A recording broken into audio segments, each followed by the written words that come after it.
guys for coming in bright and early as usual. I'm seeing folks coming in earlier and earlier, which I really respect, and I like that because you guys are getting a great start to the day.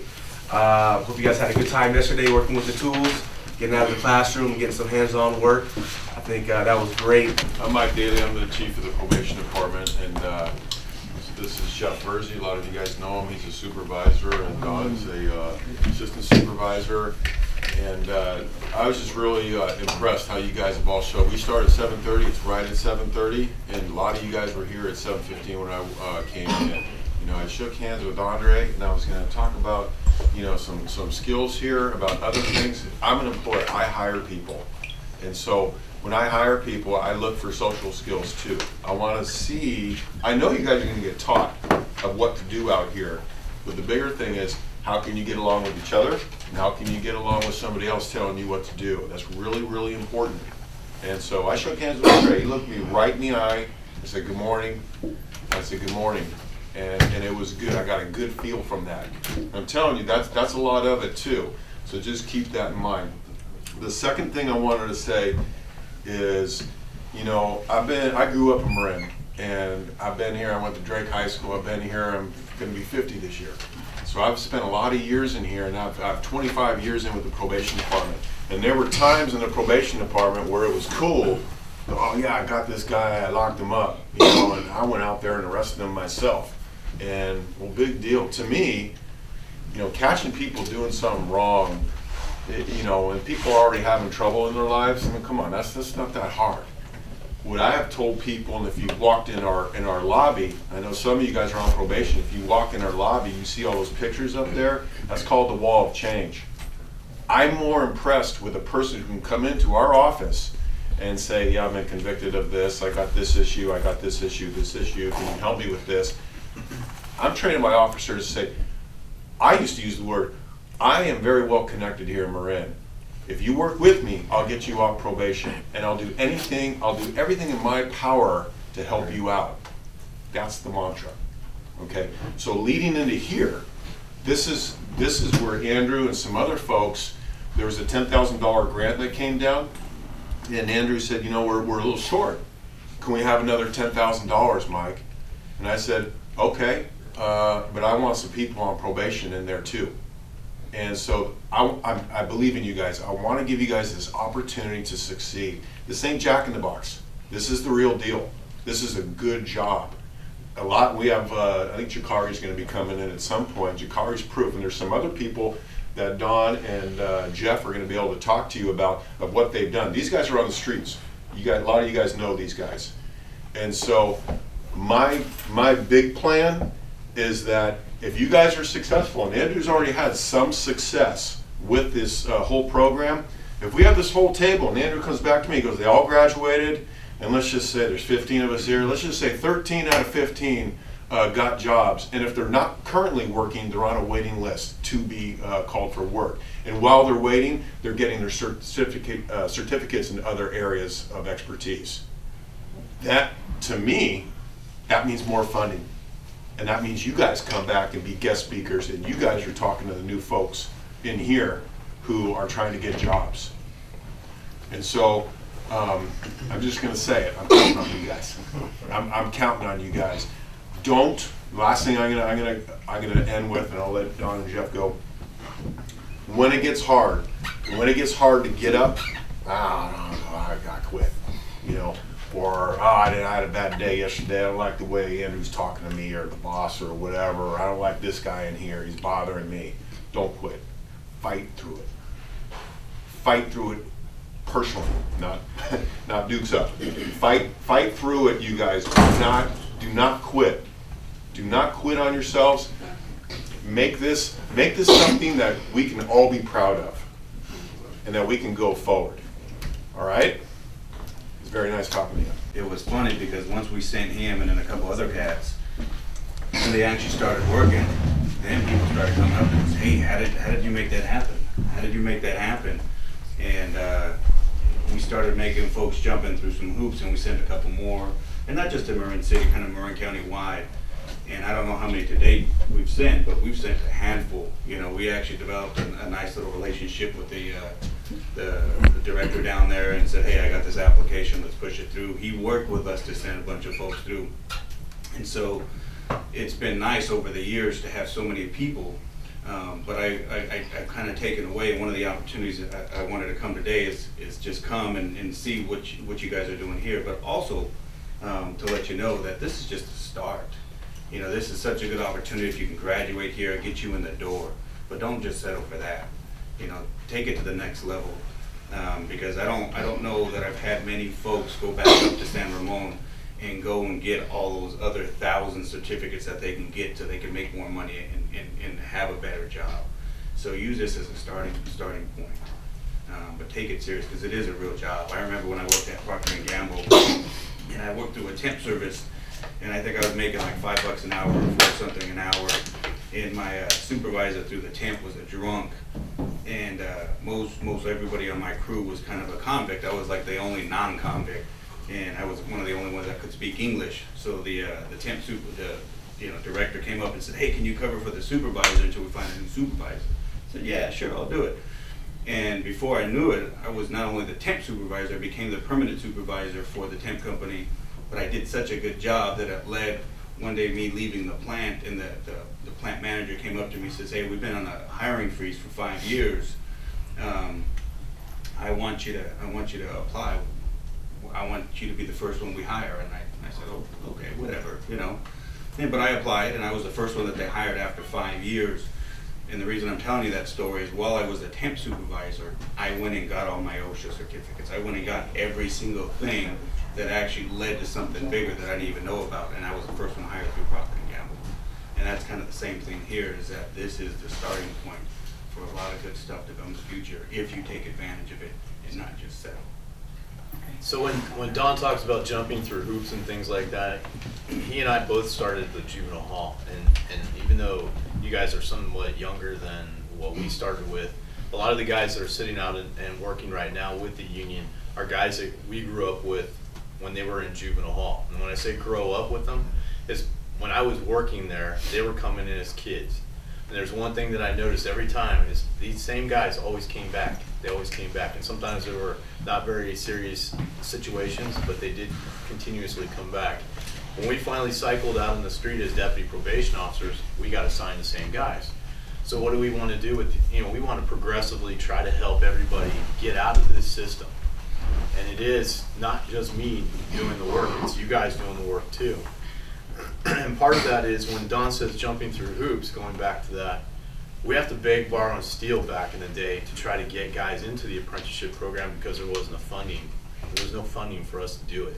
So we had to figure out sources of trying to get it. On top of that, I don't know if you guys can identify with it, but some of you guys realize when something happens, they take your license away from you. Now we have that restriction we have to try to work with. And of course, in order to do the program, there's requirements. So we'll make things happen for you if you can make things happen for us. So I'll go to the court and I'll try to get you that temporary license so we can at least show that you have a license. And then we'll try to figure out other resources like Felicia, Homer, and Milton, and anybody else we can use to try to get you cars, get you down to DMV to get your stuff taken care of. This is all a process because you know what? We were never out to get you, we were out to help you. Now the situation here is you're at the table and I can't do the paperwork for you and I can't do the chiseling in the backyard. This is the part where you guys got to say, you know what? This is my part in it. And after this is over, the thing with probation is going to be a thing of the past because you're going to end up, if you take this in full stride, just like those flaggers down on the street that I know by name personally and known from history, you'll be one of those people too. Your PO will be one driving by and you'll be like this because it'll be like, hey, thumbs up, we're still doing the same gig. It's a good one. This is a really good one. Okay, so you got, every time I see guys at this table, every time Don and I went to San Ramon, I got excited. It was like, yeah, let's go see our guys. Let's see where they are in the class. Let's see what they're gonna get. And as soon as I get the phone call, hey man, it's 5 o'clock in the morning, I'm tired, but I just got a call to go to Calistoga. It's my first job. I'm like, game on, man. We'd roll out to these sites, even if they're out of county, just to see how the guys are doing. Not because we think we're gonna check you and catch you and all that. It was because it was exciting to say, hey man, that's my guy right there. remember that guy from juvenile hall? Shoot, look at him now. And that's exactly what I wanted to see for each one of you guys too. And I'm now a supervisor in a field unit, but the connection's still here. I'm not, just because I'm a supervisor doesn't mean I'm beyond it. I'm in it. So, I mean, I handed out a card already today to one guy. But the idea is the telephone's always open. If there's interest, if there's something you guys want, you let us know. And we're gonna try to make it happen. Because remember, we're gonna break that cycle. If it was back in juvenile hall, we could have made those changes. I would have done it back then. But you know what? We can make those changes now. And you guys, people are watching you. Not only your people at the table, but the people on the street are watching you guys to see what happens with you. Because back then, like Dawn said, these guys ain't gonna hook you guys up, man. They're BSing you. Well, guess what? Those guys are still working, and the guys who are saying that were calling us. Hey, man, think you hook me up too? Sure, we can try to do that. We can try to do that. One of our star people who went through that just walked in the building right here. And Kari, why don't you come on in here? I had to get you out of the car because I know you're working. I don't want to get you into Boston. Congratulations, buddy. Thank you. Like just said, I'm the Calistoga guy. That was my first job. You know, you guys will have to travel, and you will need vehicles. I started off with a suspended license, and I went to get my temporary license. That's how I started. These two guys and Felicia, I'll tell you, they saved my life. They saved my life. I love what I do. It's gonna be hard work. Like, look at my hands, I got blisters all on them, but you will love it. Monday through Thursday. On Friday, you're gonna forget what happened Monday through Thursday once you get the check. And trust and believe me, you will forget what happened Monday through Thursday, every Friday. And it's gonna be, a lot of you guys are gonna make it. All you guys are gonna make it, I can tell, because benefits, you guys got children. I know you like nice clothes, and Tino like nice clothes. Y'all be able to get that for your kids and for whoever else. And I take care of all my brothers and sisters when I can. I got 12 of them, so when I can, I'm always handing out money to them, keep them out of trouble. And it's gonna be hard work sometimes. Some days will be easy, some days will be hard. Like right now, I got an easy day. I'm just flagging all day, which is easy to me. Hard to some, but easy to me. I personally like doing harder stuff. I'm the shovel man. I like to shovel a lot, dig holes. Like yesterday, I dug 2 4-foot holes, and without no machine, I really don't. I work with the machine guys a lot, but I like to do manual labor a lot. So, but all you guys are gonna make it. You know, Skip been asking me for a while. He comes to my house all the time, ask questions. Lamont all the time. Andre. All the time. I was just talking to Andre the other day. Tino been asking me for years about it, so I know a lot of you guys, y'all gonna like it. This is my cousin right here. I know he gonna like it because he like money. So, and DeCurry, could you tell him about when you went back and got the extra certificates so you Oh, could yeah. work on different equipment? oh, that's nothing. You guys are lucky. When I started, we had to do 2 classes. Go back, we had to do a 3-week class, and then go back and do a 2-week class. So I guess they crunched it all in one now. So you guys are lucky you can do it here too. I had to go to San Ramon all the time. What I did was I did my first 3-week apprentice initial, and then with that we did a lot of like the basic, the concrete and stuff. And then when I went back like a year later, 2 years later, about 2 years later. I've been doing it for 4 years now. So I went back about 2 years later, and I got my the rest of my certificates. But as I see, you guys are going to get all your certificates in one, so that's a good thing. So that means you will be able to go back to do other things, take the rest of the classes that you will need to take.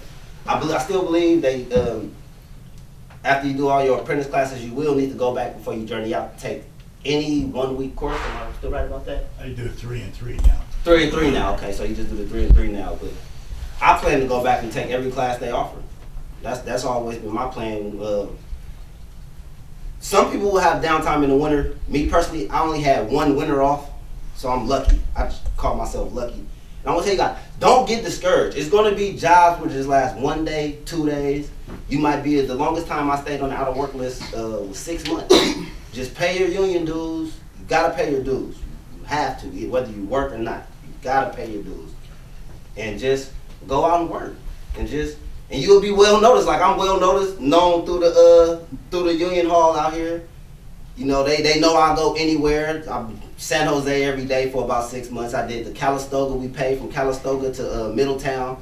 Night shift. I did that for about 5-6 months. So this is how my schedule had went when I did that. I would leave home at 1 o'clock to be there by 4, and I would get home at 6 in the morning and go to sleep and wake up by 12 and do it all over again. Sometimes you will have no time to do anything else but the weekends, but that's what the weekends are for. Me personally, my favorite job was when we was working 7 days a week, 12 hours a day. That was just me personally, because I like my money. So I like my money, and that's basically I just like to work. I just like to go to work every day and come home. And I think you gotta be hungry though. yeah, you gotta want it. You gotta want it. Because if you show up and you think they owe you something, Oh, yeah. and you do a half decent job, they don't gotta keep you. They don't. I've been told before, the union halls are full of people that want to work. Yeah, that list. That is list, there for a reason. there's gonna always be somebody on that list that will come out and work. That's So, why I was saying in the beginning, that's why you guys need to separate yourself. Separate yourself, show up 15 minutes early like you guys all did today, come ready to go. Come ready, Jakari, I'll buy you gloves. I mean, that's the other thing we do, part of our program. I was visiting a guy in jail on Wednesday, and he goes, well, I heard you guys give out bus passes. I go, we do, to people who are doing well. And he goes, well, I need a bike. Come on, we've even bought people bikes before.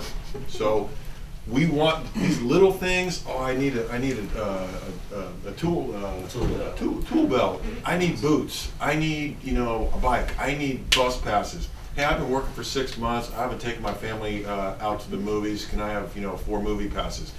We want to do that. Those are the little things that would keep you guys going to make you successful. And so Jakari, you encapsulated everything. Everything here, this was the perfect speech. And so, we'll just end with this. I know Jakari's going back to work, and we do too.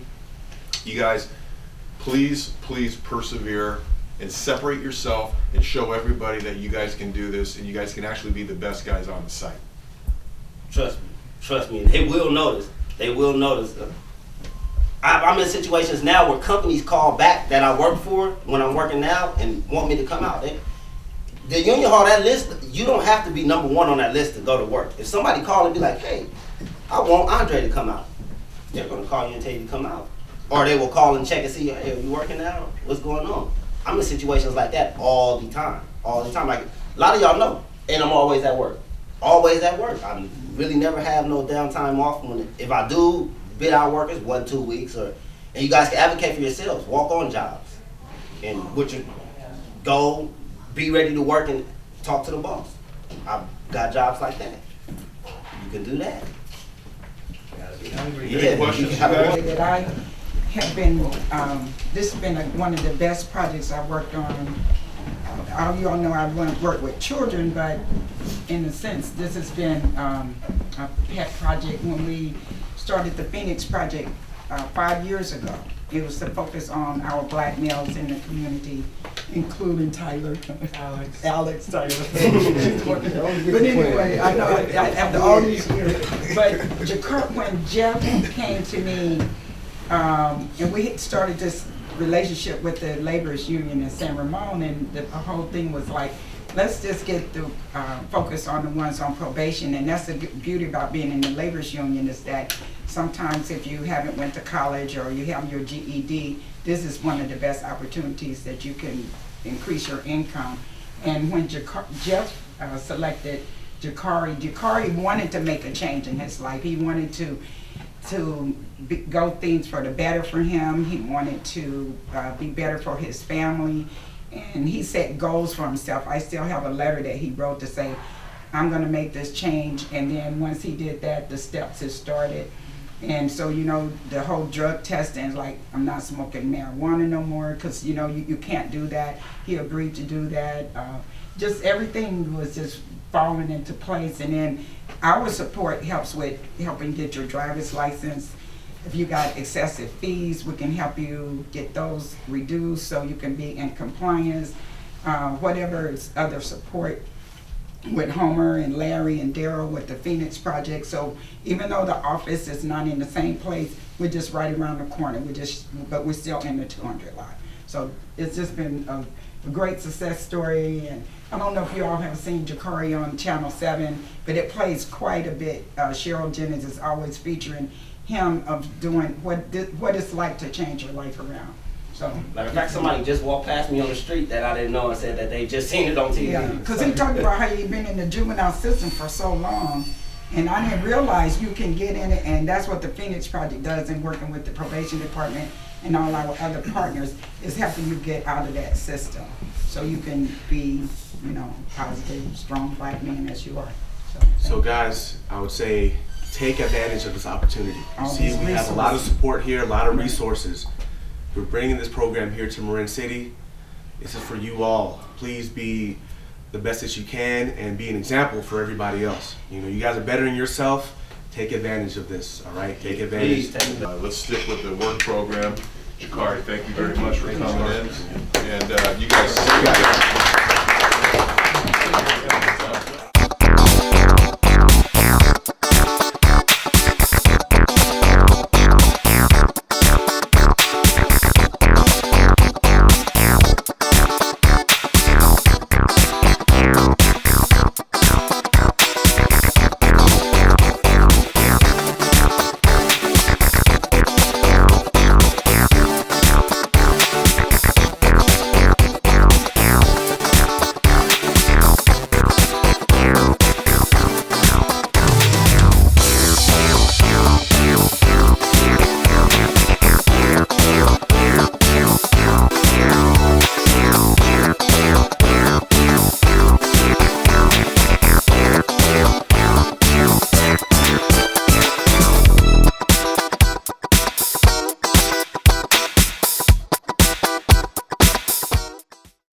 Thank you guys for coming today to celebrate the graduation of our second cohort of our construction pre-apprenticeship program.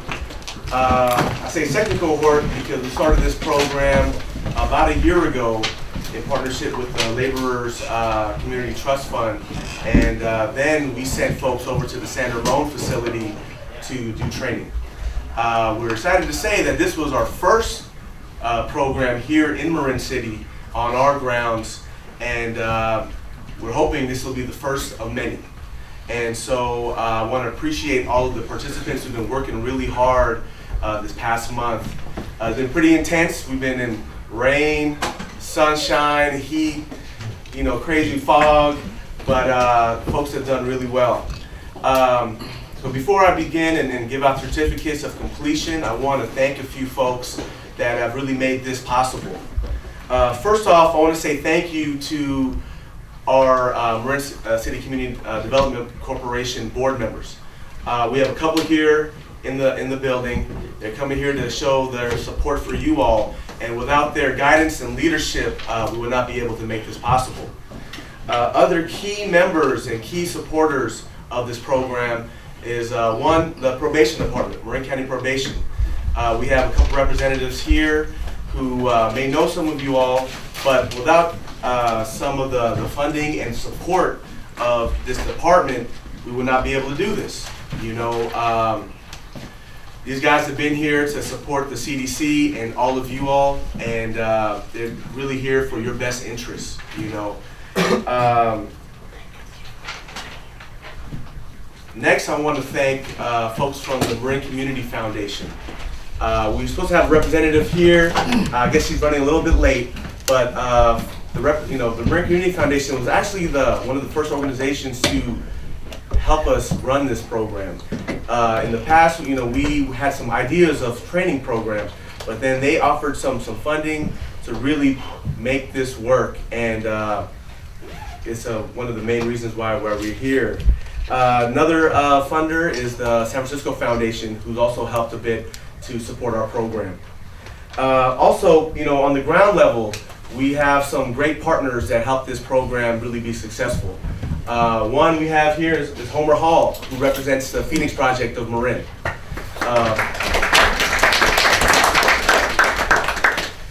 Homer was key with some of our outreach, as well as bringing in resources and wraparound services to help a lot of the individuals here in the room. You know, things such as getting a driver's license, which is key for this profession. Also, maybe helping out with whatever court issues, making sure folks are clean so they're past the drug test so they can be involved with this industry. So I really want to say, give a special thank you to Homer Hall for all the work that he's done on the ground. I also want to thank the Marin City Community Services District, John Logan, for their support and their partnership in this program, as well as Park Point Marin, who has done some financial coaching workshops with everyone here, and will continue to work with folks with their budgeting, saving money, with their credit and debt repair, because you know, once you guys all start working, you guys will start making some good money, and it's important that you save this money. You know, they say save it for a rainy day. Well, in this industry, that's really true. That's really true. So I want you all to continue to work with these folks so you can better your financial situation, save money, and start a family, and do what you guys need to do to set yourself up great for the future. Well, I represent the laborers union, and we come out and do the contact with the pre-apprenticeship programs. And I've been teaching since 1999. The state of California did not institute an apprenticeship program for laborers until 2001. So prior to that date, you just joined and either made it or didn't. The apprenticeship program allows people to come in with less skills and develop them at a rate because they work for a little less money. Naturally, employers like it, but since you're getting less skilled people, you like paying a little less. This gives people a real opportunity to get into the trade. We're the only trade that I know of that absolutely controls the amount of apprentices. One of the gentlemen in my class here today, Jeremiah, phoned up the local down here, and they said they had 0 apprentices that are out of work. The reason for that is we control the amount we let in so that we only let those in that we can keep busy. And so we can train, and it works out well for you people, and it works out well for us. We have a ready supply of people that have a little bit of training, and they have an ability to get into some place where there's going to be immediate work, or immediate meaning a week, 2 weeks, something like that. In other words, you're not going to be just sitting waiting and hoping someday. So that, from our standpoint, it works out for both groups. You know, what the guys have done this past month has been amazing. As you see on the ground, we have some things that are still here and will be here for a long time. Some of the things that they did also that may not be here, they've built a retaining wall, they've cemented walls, they did more of these plots out here. They really got some hands-on training, real life training with real life tools. So when they get out to the work site, now they are prepared for the work that they're going to be doing. It's not over yet. You know, next week we'll have interviews with administrators from the laborers union. So next week everyone is expected to come and starting Monday be prepared for these interviews. Right now, you know, we have word from Local 261, which is a laborers union that covers San Francisco, Marin County, and the Peninsula, for direct entry status with them. A couple folks in the group have ties and have lived or worked and have family maybe in the East Bay. So what we're going to do as well is try to open up that East Bay list too for potential participants. So for some reason, if this side of the bridge isn't your fancy, you may be able to get an opportunity over there in the East Bay. So we're trying to open up as many doors as possible for everyone. All right. So I feel all in all, this program has gone great. You know, each participant got about 160 hours of hands-on and classroom-based training, a total of over 1,900 hours of training, which we did here in Marin City.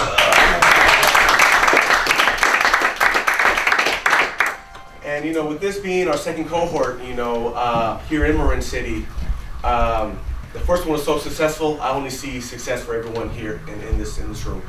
All right.